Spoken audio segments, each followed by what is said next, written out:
Welcome back, everyone. Oz here, and today I've got some r/am I the asshole for you all. As per usual, I'll be reading the post, giving you my thoughts and opinions, and I hope you do the same down in the comments below. And without further ado, let's jump right into it. Stunning Way 9393. Am I the asshole for having my ex arrested at my wedding? This happened 2 days ago at mine, 28, and my wife's, 39, wedding, and a lot of people are telling me I'm in the wrong for having my ex, 27, arrested. And my wife is saying I ruined the wedding and caused a scene. First, a little backstory on my ex. We were together over 5 years ago for a matter of weeks. I broke things off because I just wasn't into her that much. She began to pester me over text and social media all of the time to get back together or just hook up. This went on for months, and in a particularly weak moment, I gave in and slept with her again. At this point, things got a lot worse. I tried to explain that it was a mistake, and I still didn't want anything with her. From then, the messages ranged from abusive to begging me for sex. Eventually, I just blocked her. From there, she started turning up at my house, work, and social spaces I went to often. She attempted to force herself on me and threatened violence, and at that point, I got a restraining order. Since then, I haven't heard from her in years.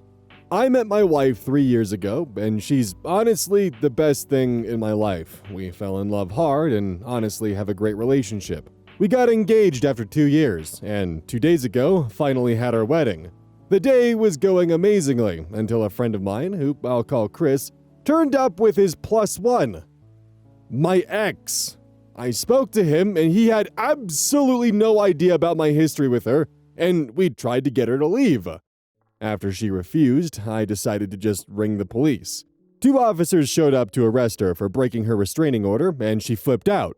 She was shouting and screaming and hurled abuse at my wife and claimed that we were meant to be together, which obviously distracted from our wedding. Now, my wife is upset with me for causing a scene, and a lot of our friends are saying that I should have just ignored it and focused on the day because she wasn't causing any problems up until the police showed up. So am I the asshole? Edit to answer some questions I've had. Yes, my wife knew I had a restraining order against a stalker. We spoke about it when we started to become serious. A few family members also knew, but my wife didn't, as I never spoke to them about it. Update. I got a lot of requests for an update on my original post, so here it is. It's been a very long day since I first posted. I have spoken to both my wife and Chris. Starting with my wife. We had a very long, tearful conversation about everything from my ex to our wedding. I apologized for the fact that I didn't consider involving her before calling the police, which meant that ex's outburst when being escorted out came as a complete surprise to her. She apologized for the way she reacted and explained that she wasn't angry at me, but is angry at ex. The fact the wedding was ruined and that the focus was shifted away from us and to ex, her anger was misdirected. Another reason for the anger is that a lot of guests had no idea who X was, so X's comment of, "We're meant to be together," has apparently led to people theorizing that I had been cheating on my wife with X. So we're now having to put out fires before rumors begin to spread. My wife is now very much focused on making sure I'm okay after all of this, though she is still distraught about our special day being ruined, but we will work through that together. On to Chris. This is where things get a little scary. Me and my wife called him together firstly to check that he's okay. He is. And secondly, to see how the hell she's managed to worm her way into his life in order to get to my wedding. According to Chris, they connected over social media. She started liking his posts over the course of about a month, and then DM'd him, and they started chatting from there. The crazy part is that, to Chris, X has a completely different name, but the posts on her profile dated back 3 years, meaning she has had this profile with a fake name for at least 3 years, and it's not the only one. Chris told us that a few other guys contacted him after the wedding, saying that they recognized her, as they had all also got DMs from her on different accounts, all with a different name. There is at least 3 other accounts that we are currently aware of. Apparently, X showed no signs of being obsessed with me or even that she knew who I was. He invited her as a +1, thinking that they might eventually get serious, as they were having a really good time together. He has apologized profusely, but we have made it clear that we do not blame him for this. There has been no word currently on what's going on with X, but considering her breaching the restraining order and resisting arrest, we assume she will probably end up in prison. Me and wife have spoken about it, and if we are contacted by the police, we will absolutely press charges, and wife will also be getting a restraining order. For now, we are going to try and enjoy our honeymoon and deal with the rest of this mess when we get back. Thank you, Reddit, for all the advice and opinions you gave, a lot of perspectives on the situation that I had not considered. OP is definitely not the asshole in this situation. It is extremely unfortunate that the Psycho X managed to crash the wedding and potentially throw a wrench into things and make everyone ask a bunch of questions and raise eyebrows and suspicions, but it's not OP's fault that this person has this kind of obsession. OP was put into a pretty unfair situation here because definitely enforcing the restraining order is 100% the right steps and actions to take. And getting the cops involved, especially with someone who previously tried to force themselves on you, yeah. I don't blame OP for getting the cops involved at their wedding and potentially crashing it for the sake of their own safety. And unfortunately, to everyone else at the wedding who isn't aware of the situation, you just caught the cops on a random guest at the wedding and just escalated things just out of nowhere. Especially because this was a +1 at the wedding and now they're spouting things that they might be some kind of affair partner that you're trying to sweep under the rug by getting the cops involved. So that's definitely unfortunate and definitely sucks. Now you have to explain the whole situation of this is actually a stalker who's been obsessed with me and they just can't let go of me. Anyone after receiving full context who still sides with the ex of the stalker is definitely also not worth keeping around, by the way. So just as a general kind of comment and note there. Also, an ex using alt accounts to get closer or to potentially cause damage to you? Oh, what a shocking concept. I wouldn't know anything about that kind of behavior. Cheeky remarks aside, her behavior is actually very scary. The fact that she was willing to go to those lengths to sneak into the wedding and to essentially disguise herself as a +1. Just yikes. User Lusus. Am I the asshole for asking my mom why a girl wanting a sister is fine, but a boy wanting a brother makes him a psychopath? I'm 16 male, one of 6 kids, and the only boy. My younger sisters are 14, 11, 9, 8, and 5. Apparently, I cried when my parents told me the first time that I was getting a sister. I remember not being happy the next 2 times I was told, and I remember my mom telling me I was a psychopath for wanting a brother so bad that I wouldn't celebrate having sisters. She told me there was something deeply wrong with me, and my dad agreed with her. He told me I didn't get to choose, and I needed to stop being such a baby and act like a man. I didn't have any reaction to my next 2 sisters being girls. By then, I felt like it didn't matter anyway, and even if I got a brother, he'd be too young to have fun with, because for me, that was the big issue with me having sisters. I was always told I couldn't play with my sisters like I could with my friends. Girls didn't play video games, they didn't wrestle or jump on the trampoline or climb trees or play football. I was told that was for boys. For all I know, my parents had that drilled into me before my first sister was even born, and that's why I cried. But I always felt like I had nothing in common with girls, and sadly, we've been raised that way. I don't have a good relationship with my sisters, and we're very different. They don't like boy things like video games, which aren't boy things, but my parents taught us they were. I don't like playing dolls or house or messing with makeup.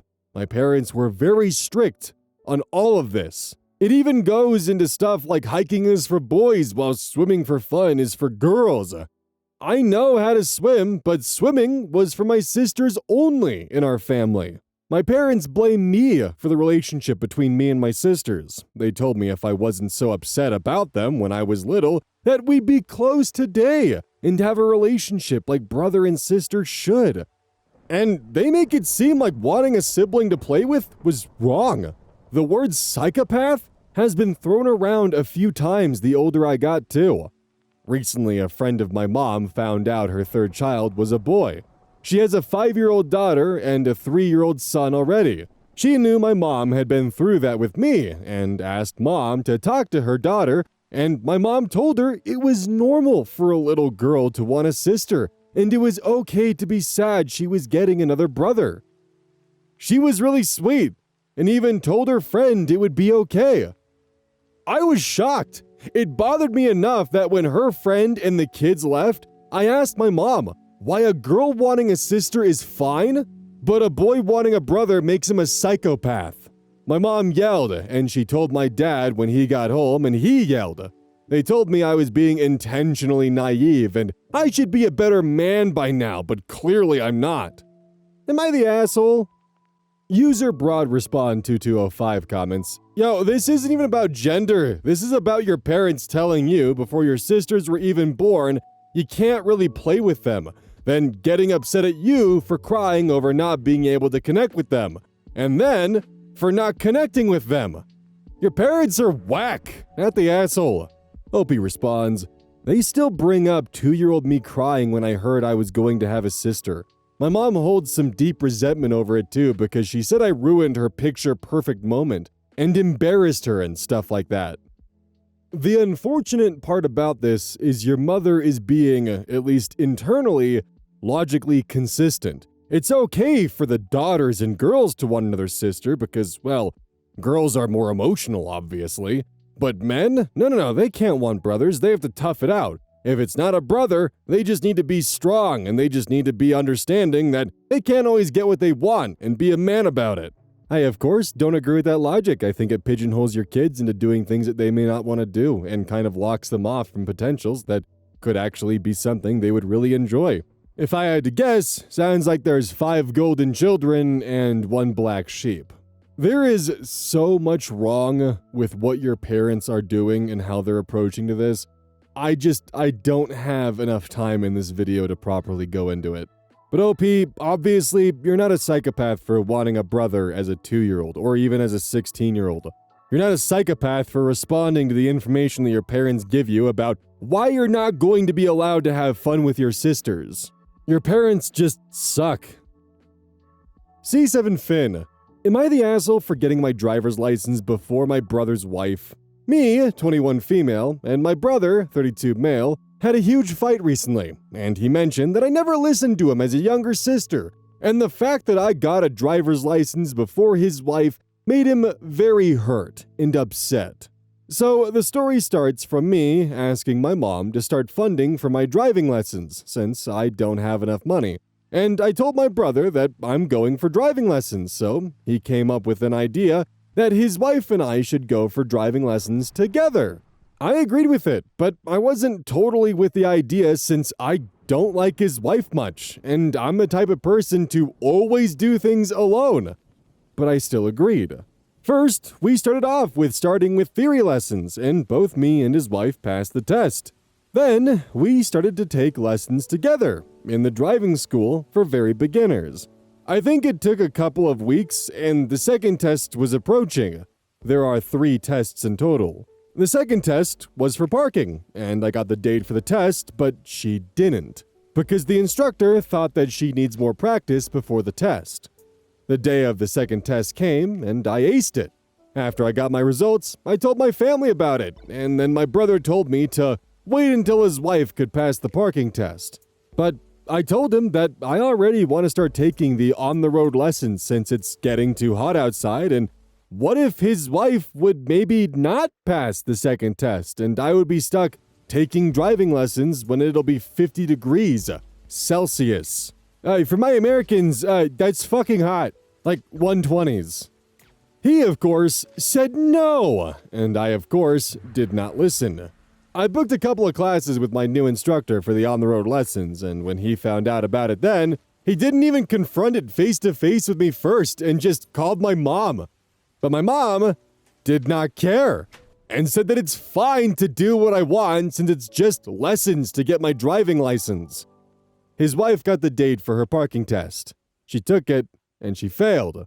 I knew what the situation would be like since his wife is not that smart. I told my brother that I knew what would happen, and he was still upset that I, his sister, who is 21, did not listen to her older brother. He's the type of guy who's conservative and is very into his culture where women should be controlled and can't be independent. Meanwhile, I love to get freedom and be alone and do whatever I like as a woman. He is still upset over this thing to this day and at the way that I am. Am I the asshole for taking the driver's license early because of not wanting to be out in the extreme heat? And am I the asshole for not following our culture's rules, which so clearly favors men? No. But yeah, like, not the asshole for getting your driver's license. Your brother's being fucking weird. He's a grown-ass man. He's 32, and he went to mommy to tell on you because you got your fucking driver's license. And he expects you to treat him with authority? Are you joking? His authority is bound to your mother, who doesn't give a shit. Don't feel bad about ignoring your brother, not the asshole. And congrats on getting your license. Open address 2805. Am I the asshole for telling my girlfriend that my money isn't our money? I've been dating my girlfriend for over 2 years. I earn $95K working in corporate finance, and she's a final year law student, working part-time, earning around $40K, I think. I'm not a baller, obviously, but I live with my parents and have minimal expenses. Live frugally, so I save a big chunk of my income. She, on the other hand, is really bad with money. She doesn't piss it away on drugs or gambling and stuff, but she'll buy expensive gifts for her friends or me. She'll treat people a lot of food, drinks, Ubers and stuff. That's all nice things to do, obviously. Within reason. You have to think about yourself and your own finances too. She's a very giving and selfless person and has this, it's just money, I'll make more, it's all about the memories attitude. But you need money. You need to be smart and responsible with it, which I've told her, but she seems to think I'm just being cheap and not living in the moment. She says dumb things like, what good is your stock portfolio/savings if you die tomorrow, etc. She was complaining yesterday about how she barely has any savings, and I was like, yeah, no shit. Of course you don't have any savings. How would you? You're literally spending every dollar you get. How would anyone save doing that? Then she said, well, it's not the end of the world if I run out because you've got some, right? I don't want to use your money, but if I don't have any, you've got enough for both of us, don't you? I said, whoa, okay, I don't have money for us. I have money for me. Granted, I'll spend my money on you. Like, I'll pick up every 2 or 3 dinners for every one that you get.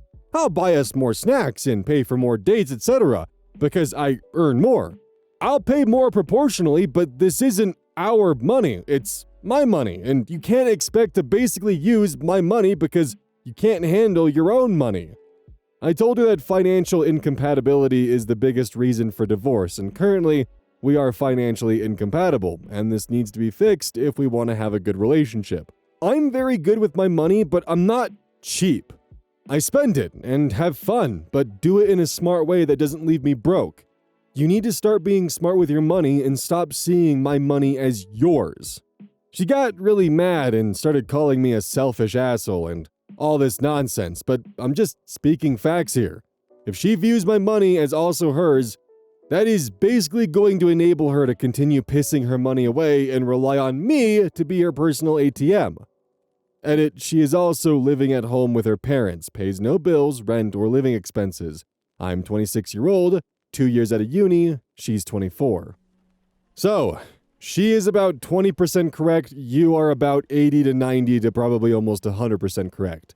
Like, yeah, you need to be smart with your finances and invest it and make sure you're building your portfolio so that way you can one day retire and not just be forced to work every day of your life in the future. And you 100% should not be blowing every paycheck you get because, well, you have money, so you may as well spend it. That leaves you with no room to wiggle in case of an emergency. I mean, hell, what's the number? Like, most Americans can't afford a $500 emergency? Maybe not most, but I think it's upwards to like 40 or 50%. But having wiggle room for the oh shit moments is a good thing, as well as also having a proper savings account. And OP is 100% correct on the fact that that is not her money. That is your money. Until you guys are married and decide to intermingle your finances, those two are split and separate. And that's even if you decide to intermingle your finances too. But for one, she definitely needs to learn how to better manage her money, and she also needs to get the idea out of her head that she can always come to you or rely on you for her finances if need be. That is going to lead to some very dangerous money habits down the line. The only area that the girlfriend is correct in, by the way, is using money to make memories. It's something that I've been trying to do recently, and it's something that I wish I had done previously. And it's really important that you actually try to make your time worthwhile and not just letting time pass for the sake of making money or saving money. Try to enjoy life a little bit. Definitely don't burn every penny to enjoy it, because you definitely want to leave some room for future you to enjoy it, which it sounds like you're already doing, but yeah. Save money, but don't save it to a point where you're not able to enjoy the work that you've accomplished. Because what's the point of working if you can't enjoy the fruits of your labor? Also, what I said, of course, is not fact. It's just my personal philosophy on how I've recently been approaching life and how I've been trying to change things around and make it so that way I can actually enjoy my time on this rock. Kaden 00123. Am I the asshole for moving out of my parents' house where I was paying rent and without any notice when I was told to give up my room again? I, 18 male, have 3 younger brothers, 16 male, 13 male, 12 male. Our parents were always a little harder on me than them, and I know that can be normal sometimes. But something that always drove me crazy is when they were hosting people from Dad's family, I would be the only one asked to give up my room to keep them. People from Dad's family stayed over a lot, too. So there were a lot of times I had to sleep on the couch for them. Sometimes I didn't even get much notice. My brothers never had to give up their rooms. In fact, if there were more than usual, my parents would add blow-up beds to my room for them, and the guest's room would get a mattress or two depending on the situation. It always bothered me, and I spoke to my parents about it several times. I thought we had a breakthrough last year when they told me they had not wanted me to feel that way, and they would do better. After I turned 18 and started working full-time, I started paying rent. One of the agreements we came to was there was no more making me give up my room. I told them since I was paying for that room now, the least they could do was respect that. This was never formally implemented, and it was all just very between family. But what happened? A bunch of family visited a month ago, and my parents told me to give up my room for them to have space. When I tried to stand my ground and also talk to them about it, they told me it was their decision. It was their house. Instead of just accepting it, I called my grandparents on my mom's side, and I asked if they had a room for me and were okay with me moving in. They said yes immediately, and they came over to pack me up and move me in. My parents thought it was a joke until they saw all my stuff being brought out to my grandparents' car. My parents told me I couldn't just leave, and I was paying rent, so I needed to give them real notice. I told them if I was kicked out of the space I was renting, then I was just going to leave. Ever since, my parents have been telling me to move back in, and they said it was childish to move out in such an overdramatic way. They told me I left the family members who were visiting feeling awkward and like they were intruding. Am I the asshole? You were paying for the room, they still decided to kick you out despite prior agreements, and you said, you know what, fine. If you're not going to respect the fact that I have my own space that I pay for, then I'm just going to leave. Oh, you're being too immature and too childish, and look what you've done. You've made the guests feel like they're intruding. Yeah, they are. Your parents did this to themselves. You kicked me out of a space that I pay to be in. Oh, but you are 100% making the right decision by just simply, getting out of that environment and going to your grandparents. Your parents fucked around and they found out. They're trying to hold the whole rules for you but not for me kind of whole fiasco there. It's okay if we break the rules of the arrangement and have people stay in your room that you're paying for, but you need to give us a proper notice to leave. You have to abide by the rules of normalcy here. Could you imagine the bank showing up to your parents and be like, hey, I'm gonna need you guys to move out for the weekend because I have family staying in town here for a little bit, so yeah, get packing.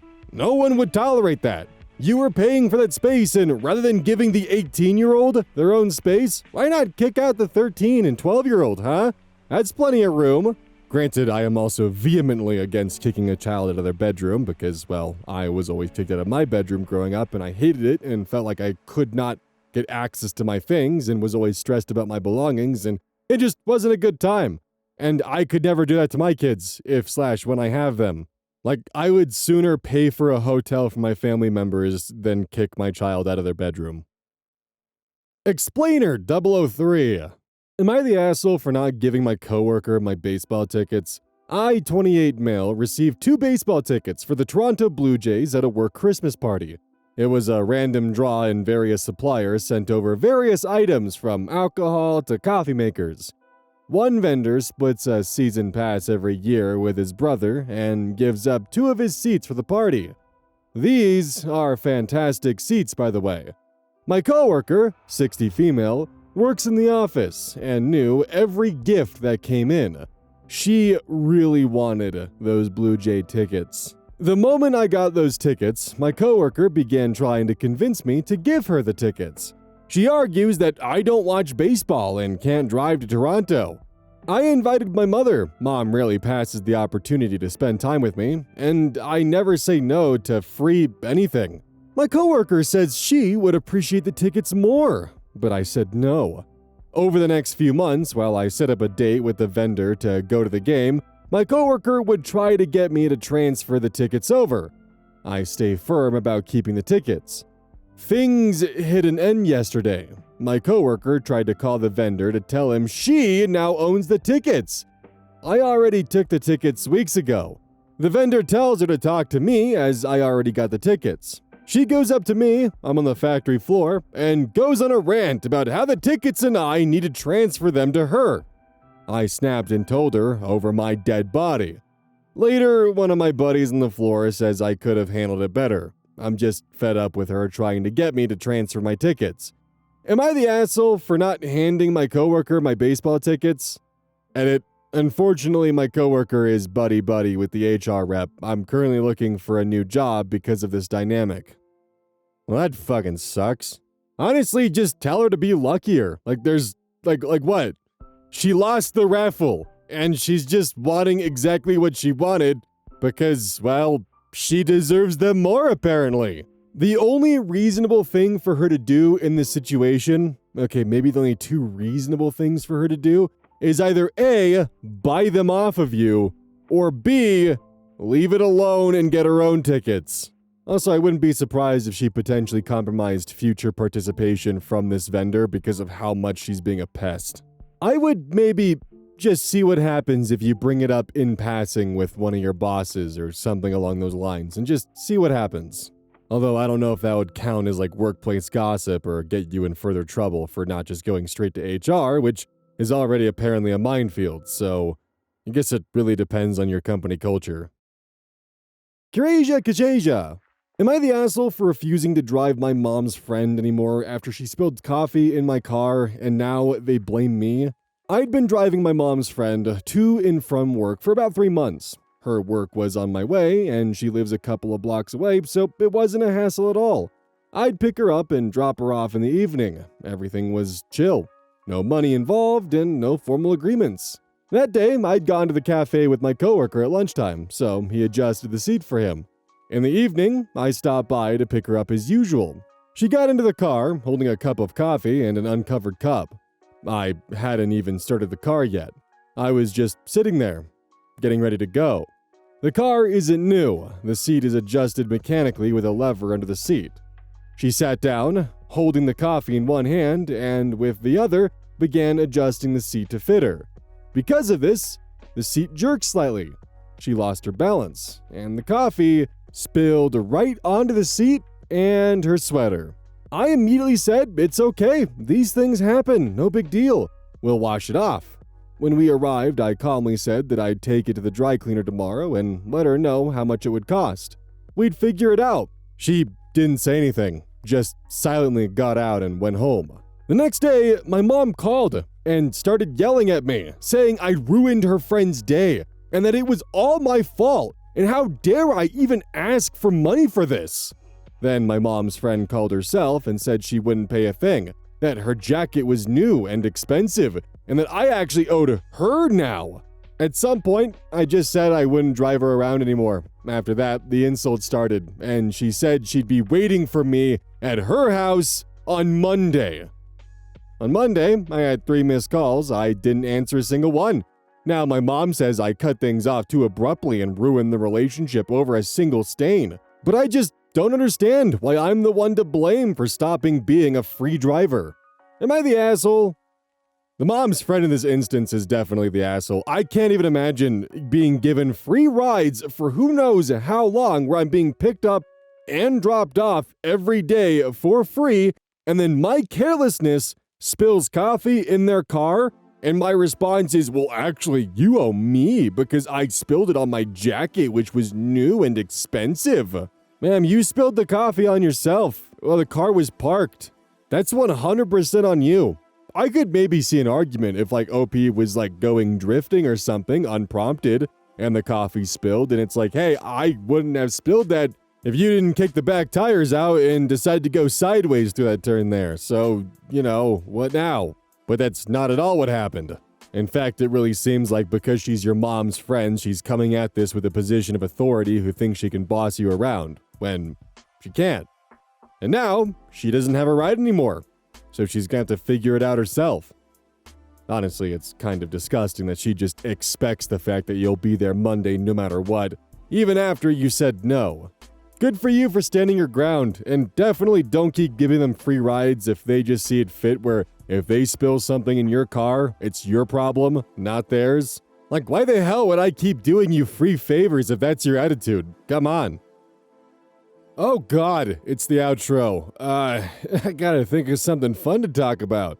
Well, while I do that, did you know that if you use code OZ at checkout with GamerSupps, you get 10% off of your next purchase?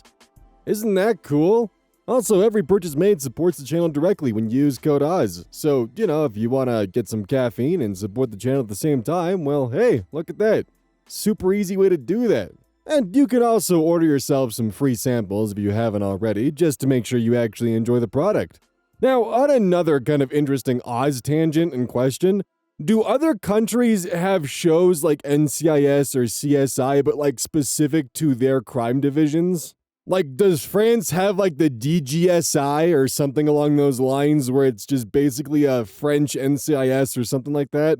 I'm just curious if those exist at all or if this is just weirdly a uniquely American thing.